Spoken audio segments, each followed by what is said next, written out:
Question number 3. Question number 3 है the cost of ball pen is ₹5.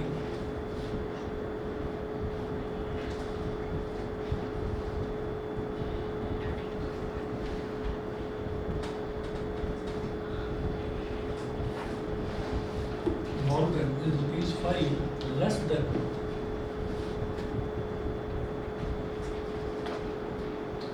₹5 less than half of the cost of fountain pen.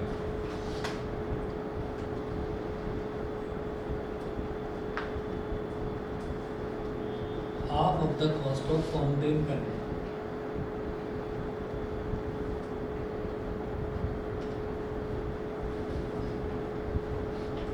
Full stop. Write this statement.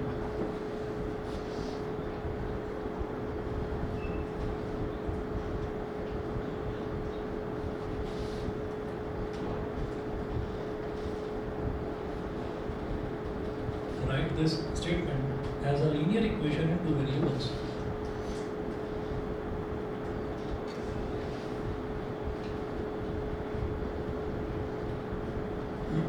As a linear equation in two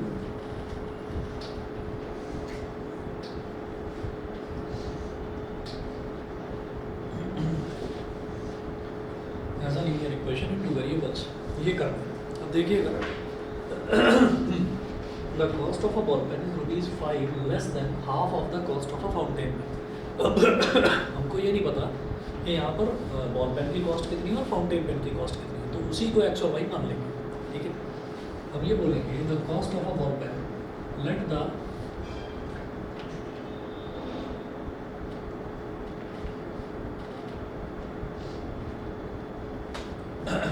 cost of a ball pen be is x and the cost of a fountain pen be ₹y.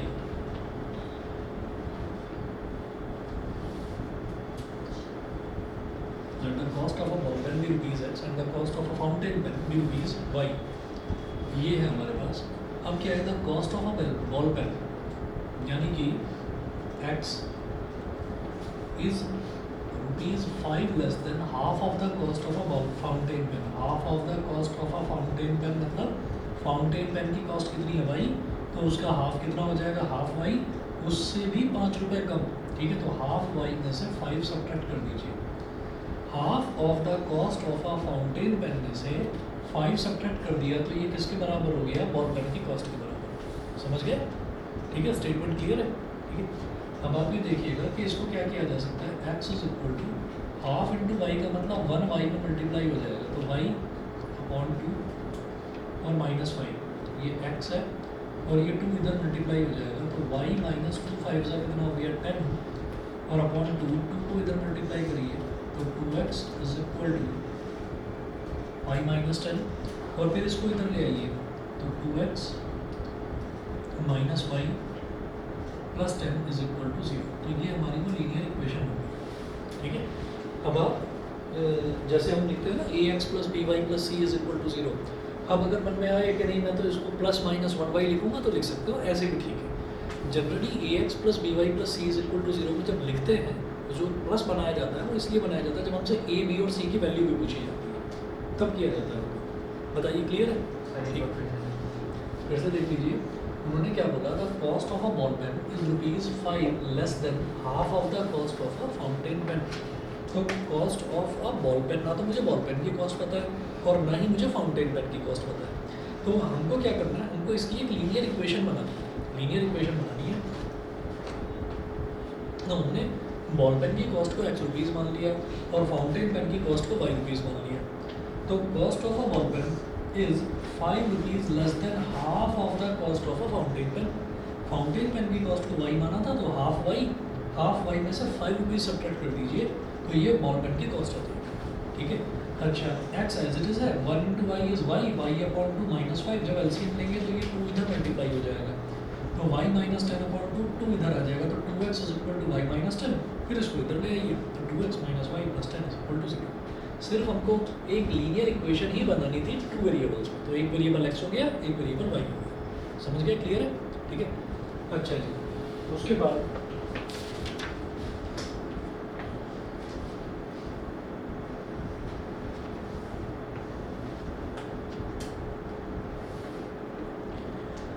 हमने तो 4-5 examples देखे थे last class में। I think example number 5 तक देखा था।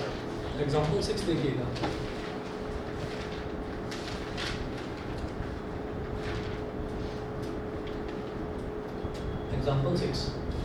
Example 6 में देखिएगा क्या है। If x is equal to k square,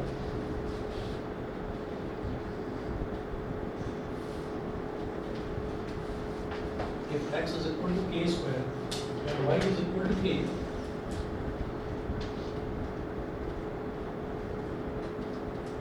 if x is equal to k square and y is equal to k is a solution of the equation, is a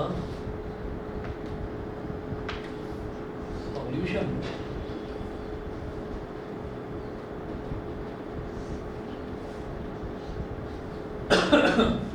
is a solution of the equation x minus 5y plus 6 is equal to 0, x minus 5y plus 6 is equal to 0, comma, find the values of k, find the values of k। आपको k की values find out करनी है, ठीक है। अब देखिएगा कैसे करेंगे इसको। यहाँ पर देखिएगा, इन्होंने बोला x is equal to k square और y is equal to k. ये वाली जो इक्वेशन दे रखी है x minus 5y plus 6 is equal to 0, ये इसका एक सॉल्यूशन है, ठीक है। इनके सॉल्यूशंस कितने हो सकते हैं? इनके सॉल्यूशन बहुत सारे हो सकते हैं। किसी भी इक्वेशन को सेटिस्फाई करने वाले x और y की बहुत सारी वैल्यूज हो सकती हैं। जैसे हमने इससे पहले वाले क्वेश्चन में भी देखा था कि कोई एक इक्वेशन दे रखी है, वो बोल रहे हैं कि उसके 4 सॉल्यूशन बताओ, उसके 5 सॉल्यूशन बताओ। तो हम क्या करते थे, y की वैल्यू निकाल लेते थे, x की अलग अलग वैल्यूज़ डालते थे और y की अलग अलग वैल्यूज़ निकालते रहते थे, ऐसा करते थे। तो अब ये बोल रहे हैं कि x is equal to k square और y इज इक्वल टू के, इस इक्वेशन का एक सॉल्यूशन है, ठीक है। तो सिंस लिखिएगा, since x is equal to k square and y is equal to k is a solution of x minus 5y plus 6 is equal to 0। Therefore, ये जो x है ना, इस x की जगह लिख दीजिए k स्क्वायर माइनस 5, y की जगह रख दीजिए k और प्लस 6 इज इक्वल टू 0। तो k square minus 5k plus 6 is equal to 0, ये बन गया। और ये देखते ही मुझे ये समझ में आता है कि ये क्वाड्रेटिक इक्वेशन बन गया। समझ गए भाई? जैसे पहली वाली टर्म क्या होती है, एक्स स्क्वायर वाली टर्म, फिर दूसरी टर्म होती है एक्स वाली टर्म, फिर कांस्टेंट टर्म आ जाती है। अब आप देखिएगा, तो पहली टर्म आ गई के स्क्वायर वाली टर्म, दूसरी के वाली टर्म और तीसरी कांस्टेंट टर्म, तो इसका मतलब क्वाड्रेटिक बन गई ना, क्वाड्रेटिक इक्वेशन बन गई। अब आप ये देखिए, के स्क्वायर है, ये के है और ये 6 है, तो माइनस 5k, इसकी मिड टर्म स्प्लिटिंग करेंगे।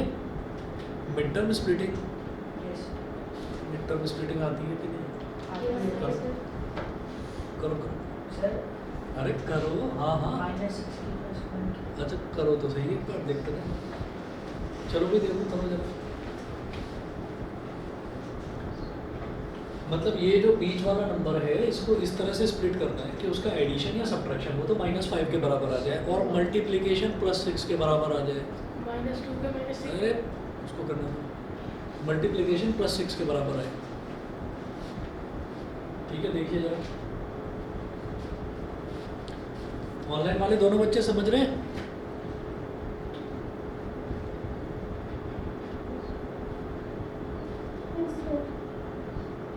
ठीक है, हो गया। क्या वैल्यू आ रही है? के की वैल्यू बता दो।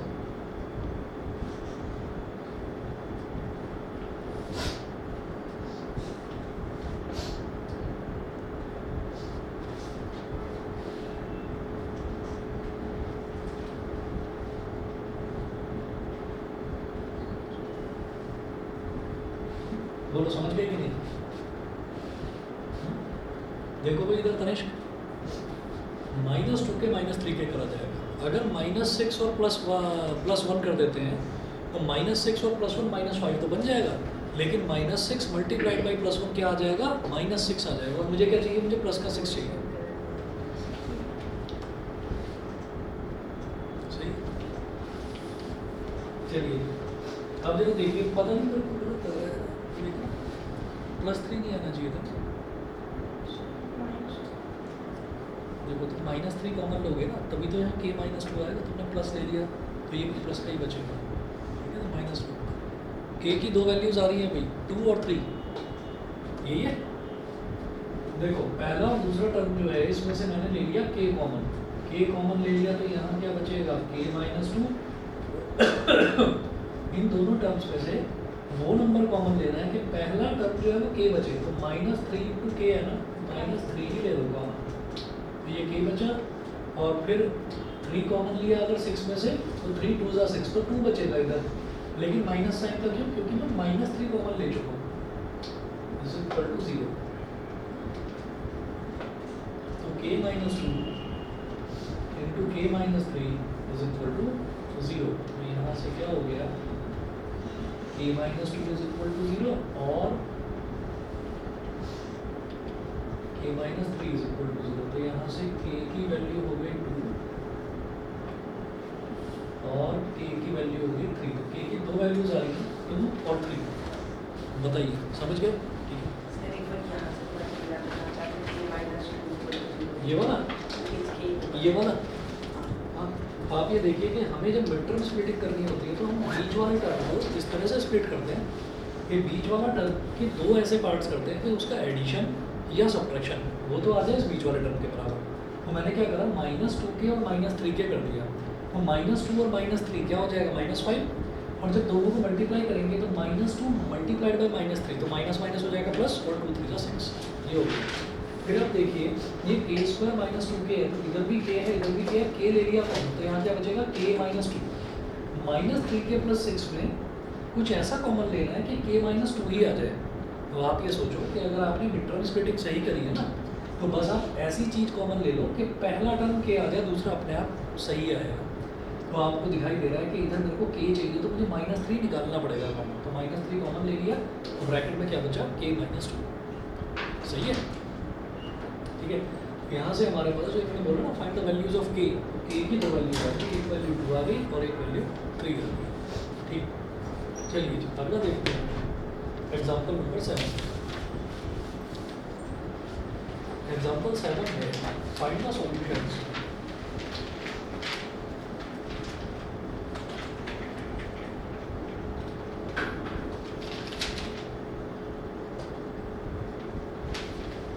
Find the solutions of the following.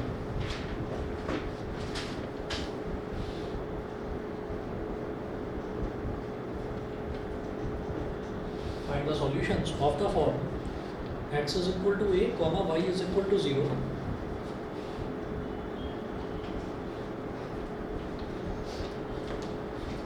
X is equal to a, comma y is equal to 0, and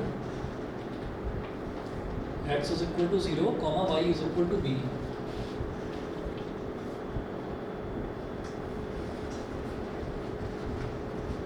X is equal to 0, comma y is equal to b for the following equations.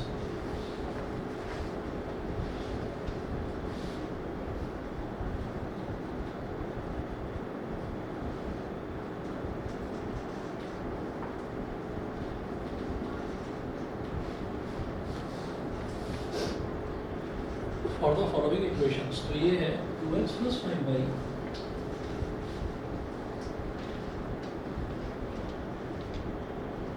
is equal to 10। एक equation तो ये दे रखी है, and 2x + 3y is equal to 6।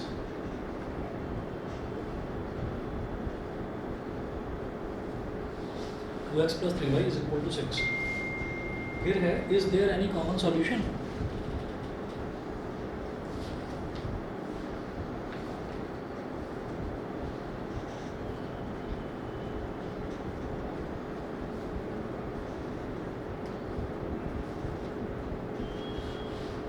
Is there any common solution?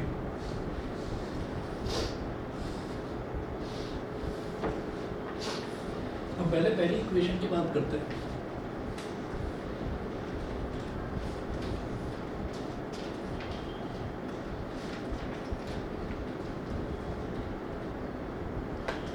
जो पहली equation है वो क्या है? 2x + 5y = 10।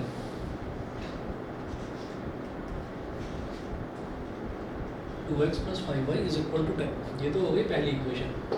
अब इसमें है find the solutions of the form x = a, y = 0।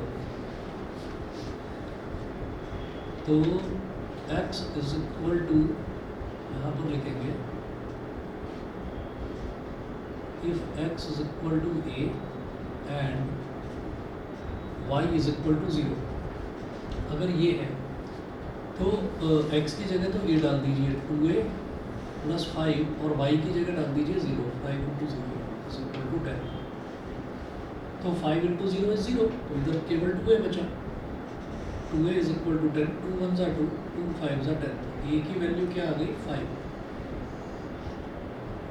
a की वैल्यू 5 आ गई। तो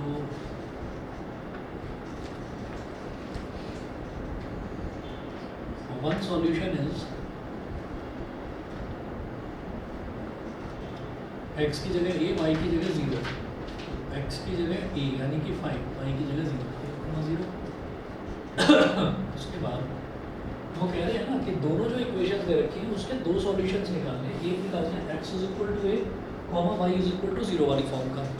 दूसरा निकालना है कि x = 0, y = b की फॉर्म का। तो यहाँ पर लिखेंगे if x = 0 and y = if x = 0 and y = b, तो फिर ये इक्वेशन का क्या बनेगा? देखिए 2x, तो x की जगह आ जाएगा 0, तो 2 × 0 + 5y, y की जगह आ जाएगा b, 5 × b = 10। तो 2 × 0 = 0 हो गया, 5 × b = 5b = 10। 5 × 1 = 5, 5 × 2 = 10। तो b की वैल्यू कितनी आ गई? 2। तो एक सॉल्यूशन तो ये आया था। यहाँ पर लिखेंगे another solution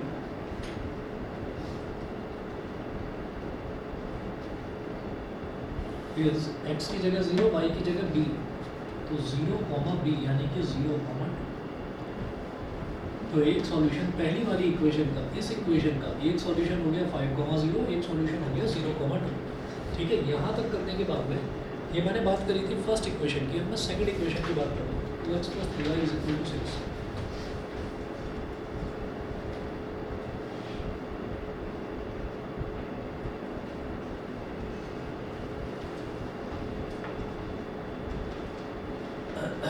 x + 3y = 6।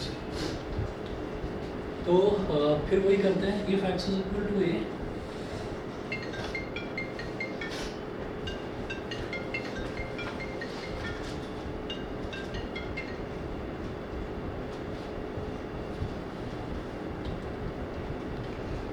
if x = a and y = 0,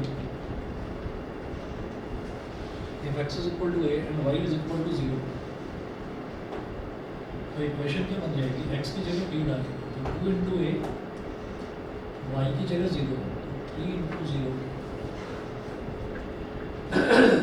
= 6। तो ये हो जाएगा 2a = 6, तो 2 × 1 = 2, 3 × a की वैल्यू 3 आ गई। तो इस वाली इक्वेशन का एक सॉल्यूशन क्या हो गया?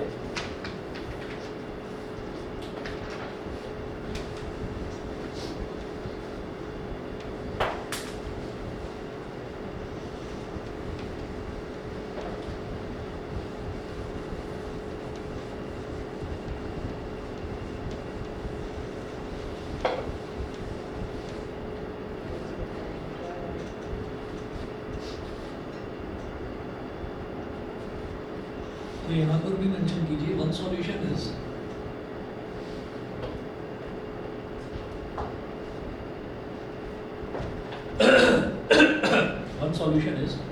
ये किस फॉर्म का है? x = a, y = 0, तो a, 0 मतलब 3, 0।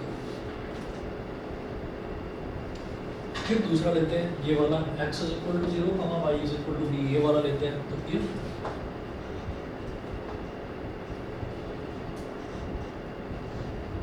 x is equal to 0 and y is equal to b, ठीक है। तो फिर इस इक्वेशन में वैल्यू डालते हैं 2 into 0 plus 3 into b is equal to 6। 2 into 0 is 0, 3b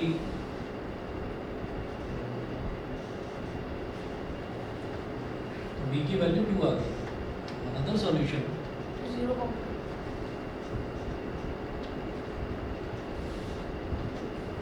is 0,2। तो आगे देखिए जो पहली वाली इक्वेशन है उसका एक सॉल्यूशन हो गया ये x इज इक्वल टू और y इज इक्वल टू 0 की फॉर्म का, एक सॉल्यूशन हो गया 5,0, एक सॉल्यूशन हो गया 0,2। अब जो दूसरी इक्वेशन है उसका एक सॉल्यूशन हो गया 3,0 और दूसरा सॉल्यूशन हो गया 0,2। यहाँ तक क्लियर है, ठीक है। अच्छा इसके बाद में उन्होंने लास्ट में ये पूछा है is there any common solution, तो हम ये कहेंगे हाँ। पहली वाली इक्वेशन का एक सॉल्यूशन आ रहा है 0,2, ऐसे ही दूसरी वाली इक्वेशन का भी एक सॉल्यूशन आ रहा है 0,2, तो हम ये कहेंगे यस यही इनका कॉमन सॉल्यूशन है। तो यहाँ लिखेंगे yes there is a common solution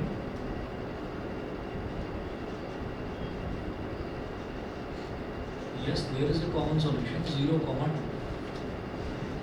एक कॉमन सॉल्यूशन है 0,2, ठीक है।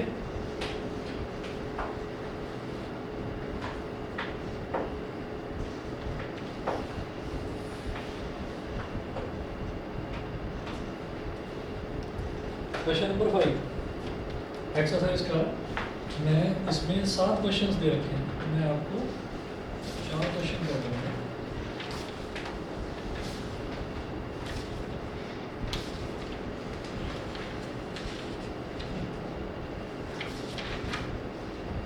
एनसीईआरटी है अभी किसी के पास? देखो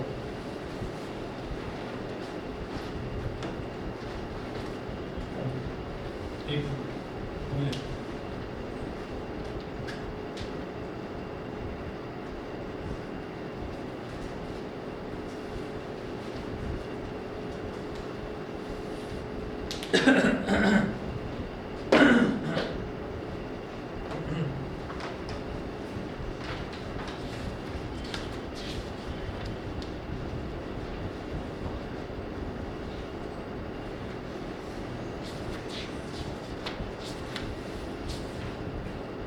हाँ जी, लीनियर इक्वेशन से 2 वेरिएबल्स में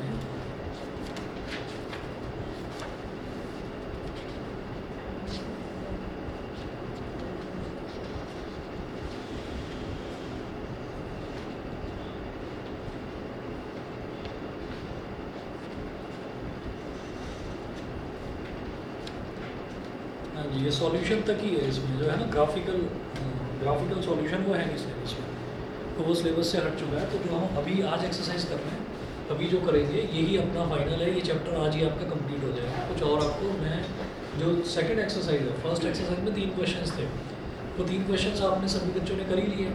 अब इसके बाद जो ये सेकंड एक्सरसाइज है, सेकंड एक्सरसाइज में टोटल 7 क्वेश्चन है, इसमें से 3 मैं करा रहा हूँ, 4 आप करेंगे, ठीक है। तो इसका क्वेश्चन नंबर 5, 6 और 7 मैं करवा रहा हूँ। अच्छा हाँ, भेज दूँगा, आज ही भेज दूँगा।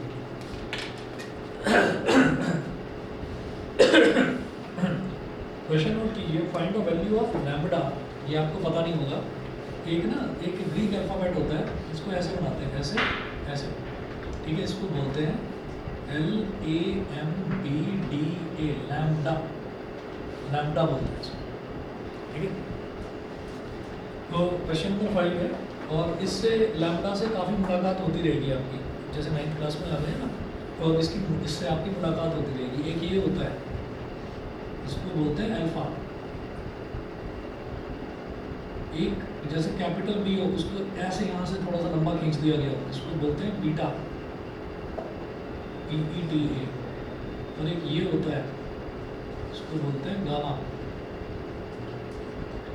ठीक है। तो कभी बताऊंगा फुर्सत से कि ABCDEFGH वो Z तक जितने भी हैं, वो सारे के सारे ना ख़त्म हो गए, सबको कुछ ना कुछ नाम असाइन कर दिया गया। जैसे ए होता है तो कैपिटल ए जो है, कैपिटल ए एटॉमिक मास को रिप्रेजेंट करता है केमिस्ट्री में, और फिजिक्स में वो रिप्रेजेंट करते हैं करंट की यूनिट जिसको हम एम्पियर बोल देते हैं। कैपिटल बी मैग्नेटिक फील्ड को रिप्रेजेंट करता है, कैपिटल सी कैपेसिटेंस को करता है, capital D electric field intensity होता है, ठीक है। तो ऐसे ही कैपिटल ई इलेक्ट्रिक फील्ड होता है, कैपिटल एफ जो है वो फ़ारेनहाइट टेम्परेचर का जो यूनिट होती है वो होता है। तो सारे के सारे कहीं ना कहीं किसी न किसी को असाइन कर दिए गए। तो जब अल्फ़ाबेट्स बचे ही नहीं तो इंग्लिश अल्फ़ाबेट्स ख़त्म हो गए। इंग्लिश अल्फ़ाबेट्स ख़त्म होने के बाद में फिर लैटिन और ग्रीक अल्फ़ाबेट्स यूज़ किए जाने लगे। तो अब जो है ये alpha, beta, gamma, lambda, theta, ठीक है, ज़ाई, फाई, इन सब का इस्तेमाल होता रहेगा, ठीक है। चलिए जी, तो क्वेश्चन नंबर 5 इसका देखेंगे। क्वेश्चन नंबर 5 देखिएगा क्या है।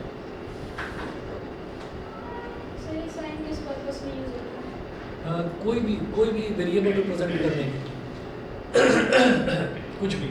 कई बार क्वेश्चन को फालतू में टफ बनाने के लिए लैम्बडा आ गया सर, अरे ए बी सी डी कुछ भी डाल सकते थे, और चलिए ठीक है डाल दें। तो सर ये वेरिएबल की प्लेस में पुट हो सकता है। हाँ, वेरिएबल हो सकता है कुछ भी। तो देखिए जैसे हमने वो करा ना कि फाइंड द वैल्यू ऑफ के, हमको के की वैल्यू निकालनी है, तो इसी तरीके से आपके इस क्वेश्चन में find the value of lambda, वो के ना बोलकर लैम्बडा बताना है बस। तो find the value of lambda,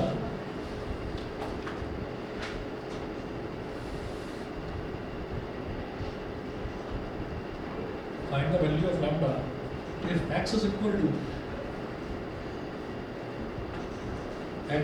minus lambda and y is equal to 5/2, y is equal to 5/2 is the solution of the equation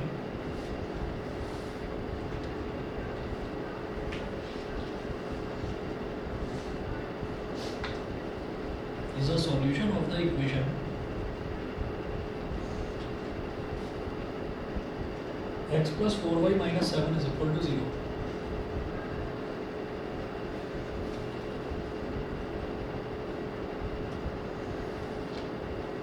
X plus 4y minus 7 is equal to 0.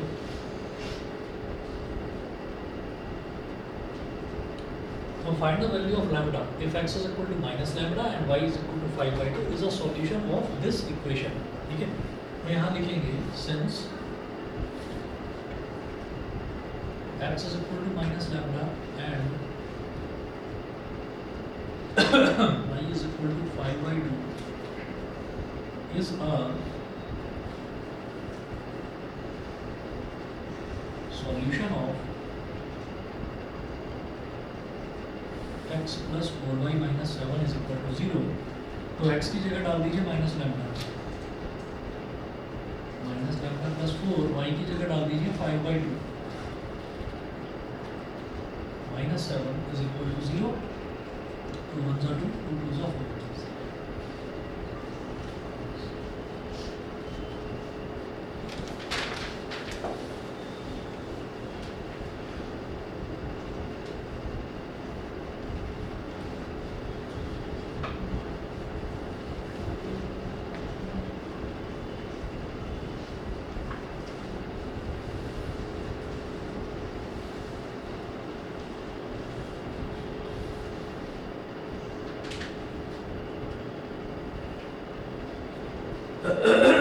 ये minus lambda और ये बचा 2 plus का 2 और minus का 7।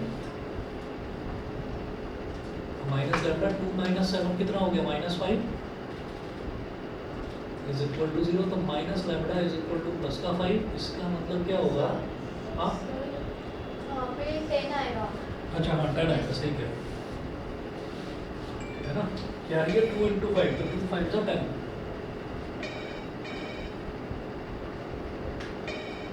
minus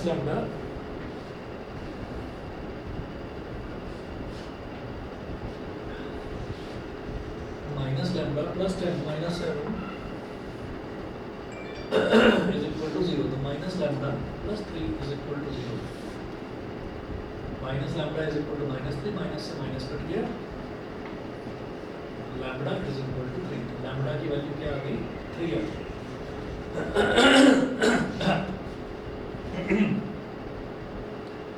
हाँ जी, अगला question देखिएगा। If x is equal to, question number 6,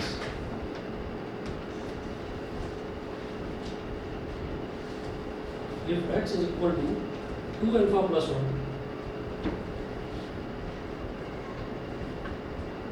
2 alpha plus 1 and y is equal to alpha minus 1.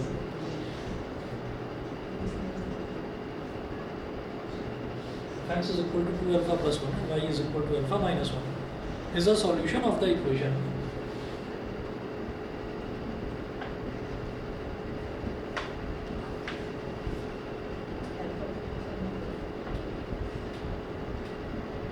Is the solution of the equation.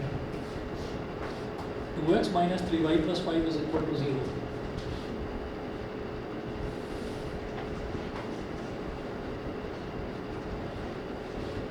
X minus 3y plus 5 is equal to 0, comma, find the value of alpha.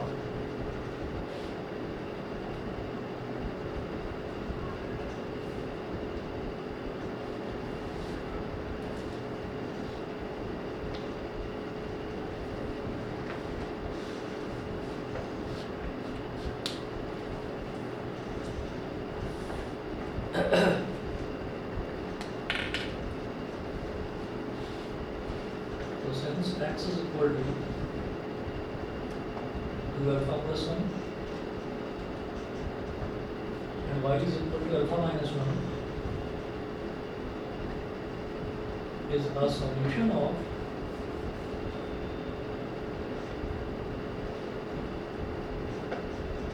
x minus 3y plus 5 is equal to 0. 2 into x कितना है 2 alpha plus 1 minus 3 into alpha minus 1 plus 5 is equal to 0.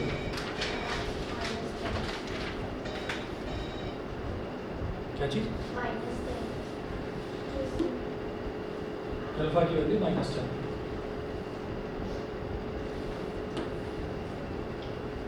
तो 2 into 2, 2 2s are 4 alpha, 2 into 1 is 2, minus 3 alpha, minus 3 into minus 1 plus 1.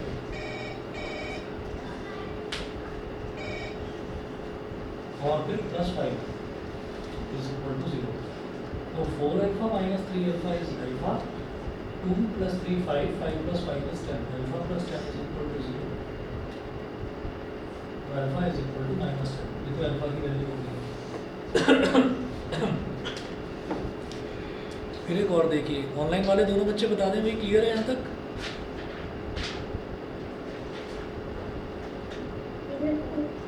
ठीक है.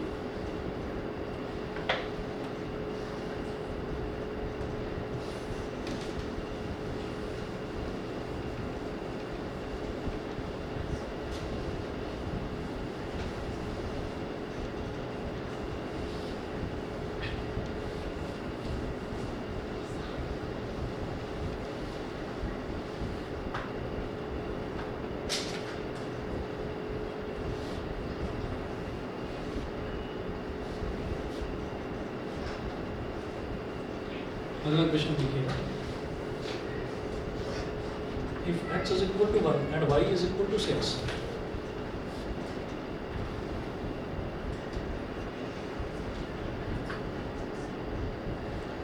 if x is equal to 1 and y is equal to 6 is the solution of the equation.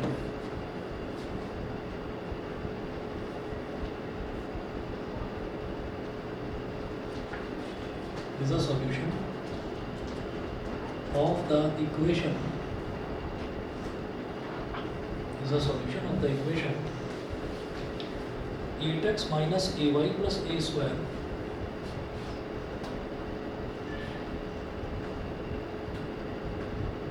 is equal to 0, comma, find the values of a.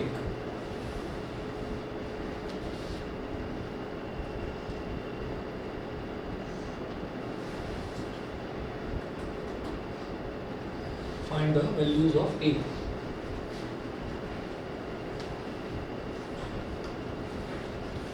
Values of a समझ में आ गया कि इसका मतलब एक value या एक वैल्यू नहीं आएगी, एक से ज़्यादा वैल्यू आएंगी और इसीलिए बोला है हमने फाइंड द वैल्यूज ऑफ ए. ठीक है. अब देखिएगा, since x is equal to 1 and y is equal to 6,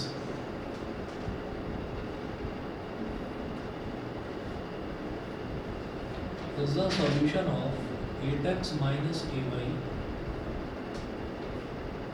plus a square is equal to 0, it implies that 8 into 1 x की जगह 1 minus a into 6 plus a square is equal to 0, ये हो गया। तो पहले ए स्क्वायर फिर minus a into 6 is minus 6 है plus 8 is equal to 0। बताइए जी मिड टर्म स्प्लिटिंग कैसे होगी?